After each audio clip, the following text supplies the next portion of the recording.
In the last 10 years, there really has been a revolution in some of the techniques that we use in spine surgery.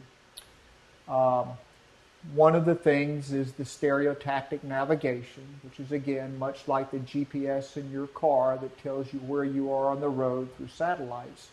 We have the same sort of system here in the operating room where there actually is a camera, much like there is a satellite up in the atmosphere for determining where a car is. There's a camera in the operating room that can determine where precisely the bone and spine is and where the instrument needs to be placed. In addition to the navigation techniques, we have, for large surgeries, we have an instrument that recirculates blood so that we no longer have to ask the patient to donate blood ahead of surgery. We've also, through our smaller incisions, been able to minimize blood loss because we have more minimally invasive techniques, partly due to this navigation, partly due to the microscope, partly due to the new instrumentation. Another routine technological innovation in the operating room is the constant monitoring of the nerves. And we are able to monitor the nerves in the operating room by having electrodes in the muscles to detect any type of irritation, even very slight, during the surgery.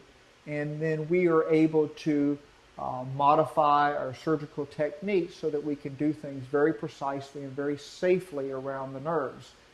And this EMG nerve monitoring is done from before the operation begins until the last stitch is in the skin. And this has allowed us to also put an electric current on the screws once they're placed in the low back so that we can determine that they're actually in very good position, in addition to taking intraoperative x-rays to determine the correct position. Also we've been able to determine the correct position of the screws by the navigation techniques.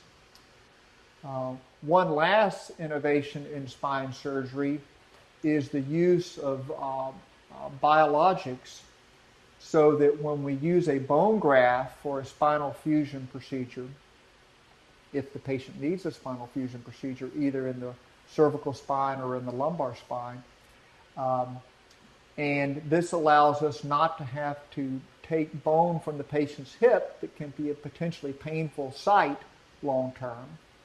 It also allows us not to have to use allograft or cadaver bone, which sometimes doesn't work as well for the fusion as these particular biologic materials where a protein can be used to help with the bony fusion.